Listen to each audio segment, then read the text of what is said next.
right, I'm gonna tell you about it. All right, what's up, guys?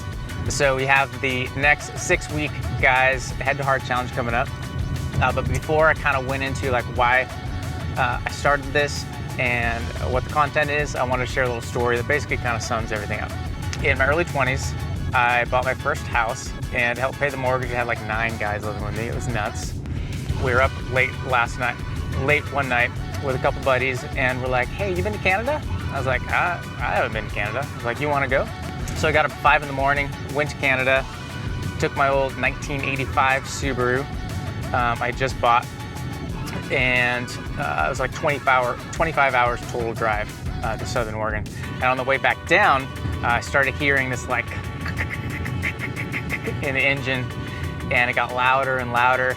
And I was kind of exhausted from driving, so I wasn't too worried about it. But my guys were like, you should probably check your engine. Check engine light was on, and I was like, it's all right, it's a Subi. They're supposed to be loud, because it was a pretty loud vehicle. And eventually got louder and louder, and it just seized up.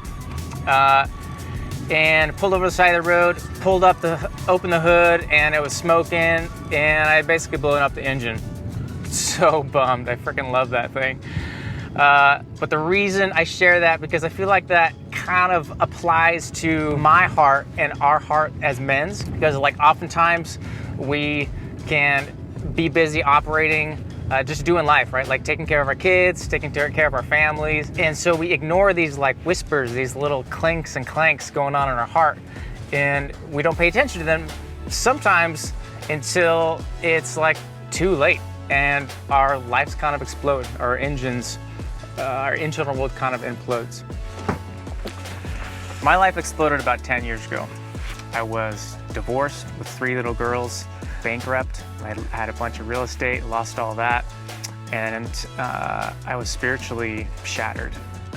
Most of my life I worked for nonprofits and churches, and I was kind of questioning everything I believed in. So it was a really intense time, and I just didn't know what to do.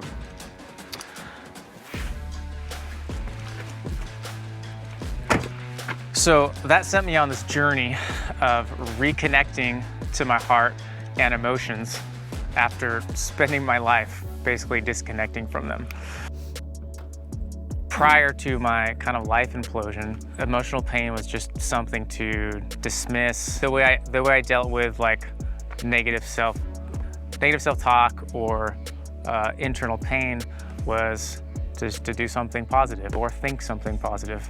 And that worked really well for a while. Until I basically got like so numb, I couldn't feel anything. The biggest problem was like I couldn't deeply connect to myself. I couldn't deeply connect to my spouse because I couldn't deeply connect to myself. I was literally just like numbing, avoiding. Once you numb one emotion, you numb all of them, right? And I looked everywhere, like everywhere that I knew to look. And that's why I created this challenge. Guys like you and me who are just busy working, providing for their families, and guys who are noticing some early warning signs and aren't sure what to do about it. So that's why I created this course, to take a look underneath the hood of our hearts, just kind of see what's going on under there. It's called Head to Heart.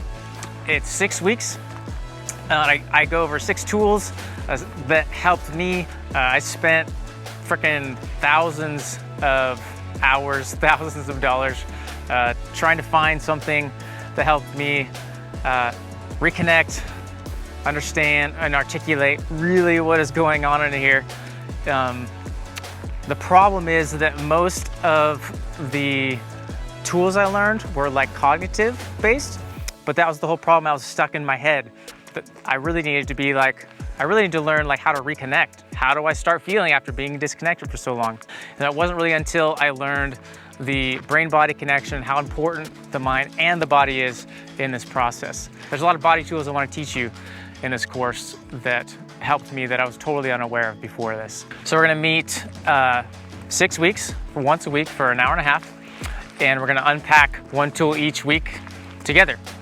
It's gonna be fun, it's gonna be painful, it's gonna be worth it.